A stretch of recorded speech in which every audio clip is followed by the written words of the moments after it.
Shavua Tov Rabotai, we're continuing with our Mishna Yomi Masechet Shabbat. We're up to Perek Aleph Mishnah Dalet. Today's Mishnah should be Le'im Nishmat Neria ben Svetlana Aranbayev and Eliyahu ben Burcha Israelov Menuchatam Began Eden Amen. In yesterday's Mishnah, we learned that on Shabbat, a person may not remove lice from his clothes by lamplight or read by lamplight. So today the Mishnah adds ואלו מן ההלכות שאמרו בעליית חנניה בן חזקיה בן גוריון כשלו לבקרו, and these are two of the laws that the sages said in the upper room of the house of Hananiah ben Chizkiah ben Gurion when they went up to visit him. And the Rambam in his commentary explains, during the time of Hananiah ben Chizkiah ben Gurion, the sages considered hiding the book of Yechezkel because it makes some statements that seem to contradict the Torah. So being one of the greatest sages of the generation, Hananiah secluded himself in an attic to write a commentary on Yechezkel that would resolve the contradictions. Rabbis often came to visit him there. The Mishnah speaks of an occasion when all of the greatest students of Shammai and Hinad visited him.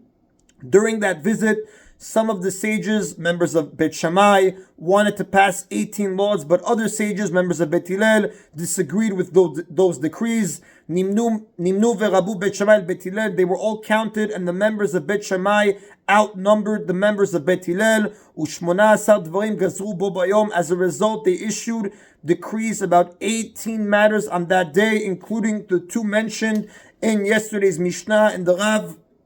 Although the Mishnah concludes now, the Rav Netanel, the commentary, explains each one of the 18 decrees. We will read them as explained in the Art School Elucidated. Now, when they voted on whether to institute the decrees, Bet Shammai were found to be in the majority, and therefore the halacha was decided in their favor according to the principle brought down in Sefer Shemot, chapter 23, pasuk 2, Acharei Rabim La'atot, follow the majority. Now, although the halacha generally follows Bet Hillel, Bet Shammai succeeded in having these decrees passed. Now, the 18 decrees are going to be listed briefly. Many of them deal with laws of Tumah and Tara, purity and impurity, which are summarized in various different places. Arts elucidated different places. We are going to give now a general scope of the decrees. Now, under the first 9 decrees, when tirumah touches certain people or things, the tirumah becomes pasul, meaning it's no longer ta'or and may not be eaten, but its tumah is so weak that it cannot make something else tameh. These are the 9 people or things that make tirumah pasul on contact. Number 1, someone who ate food that is a rishon, that has a first degree of acquired tumah. Number 2, someone who ate food that is a sheni, a second degree of acquired tumah. Number 3, someone who drank a liquid that is tameh. Number 4, someone who purified himself in a mikveh and then on the same day immersed his head and most of his body in water drawn by a vessel. Number 5, itaho, person upon whom 3 lugin, amount of drawn water, fell. Number 6, a person who comes into scrolls of scripture. Number 7, ordinary unrinsed hands, even when there's no reason to suspect that they have touched tumah. Number 8, food that came in contact with a tameh liquid. Number 9, a utensil that came in contact with a liquid touched by a sheretz or any av. A sheretz is a creepy creature, and av is a high level of impurity. If any of the above 9 people or things come in contact with tirumah, the tirumah becomes pasul. The next 9 decrees deal with different issues. Number 10, kuti, girls have the status of nidot from the day they are born. Number 11, any movable object the size of a cattle prod whose circumference is 1 tefach transmits tumah through tumat oil, the tumah of a tent. Therefore, if a movable covering of the size extends above both a corpse and a ta'or person or object, the person or object acquires corpse tumah. Number 12, when juice oozes from grapes that were harvested for pressing, the grapes become mukhshal likbel tumah, capable of becoming tameh, even though the juice is going to waste. Number 13, anything that grew from seeds of tirumah is considered tirumah. Number 14, if a traveler realized that he will not reach his destination in time for Shabbat and a non-Jew is available, he should give his purse to the non-Jew to carry for him. I mean, he may not carry it himself, even less than 4 amot, which is 8 to 12 feet at a time. Number 15, a person may not remove lice from its clothes by the light of an oil lamp, like we learned in yesterday's Mishnah. Number 16, a person may not read by the light of an oil lamp on Shabbat, like we learned in yesterday's Mishnah. Number 17, one may not consume bread, oil, or wine produced by idolaters. Neither may a Jewish man seclude himself in a room with an idolatrous woman. And number 18, an idolatrous boy is an abba tumah, like a zav. And that is the end of Mishnah Daled. Mishnah He now continues as an introduction.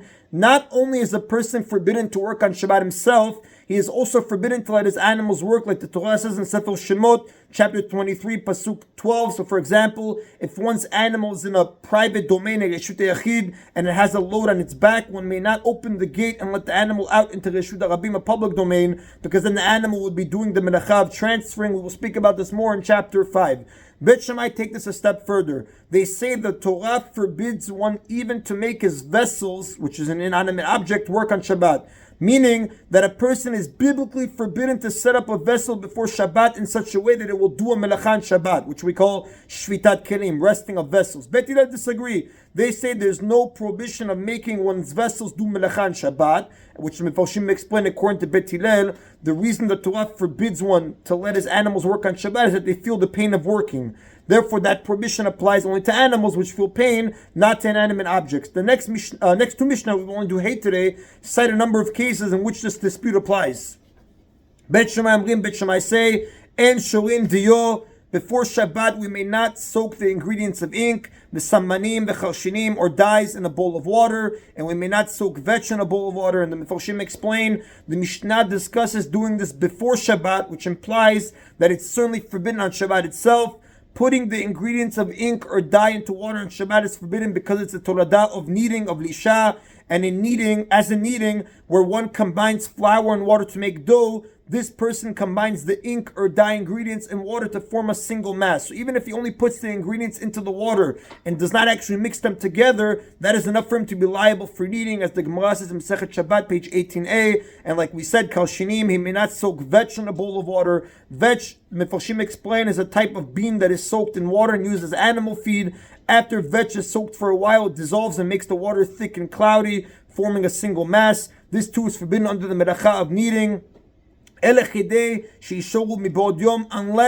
there is enough time for them to become fully soaked while it's still daytime on Friday, because according to Bet Shammai, these activities are prohibited because the bowl of water will be doing a melacha, kneading on Shabbat, and Mefarshim add this is prohibited even though the bowl does nothing more than hold the water and other substance together, which basically allows the process of soaking to take place by itself. Is still forbidden. According to Bet Shammai, one should be forbidden to light a lamp on Friday and let it burn on Shabbat, technically, because his vessel would be doing a melacha of lighting a fire on Shabbat.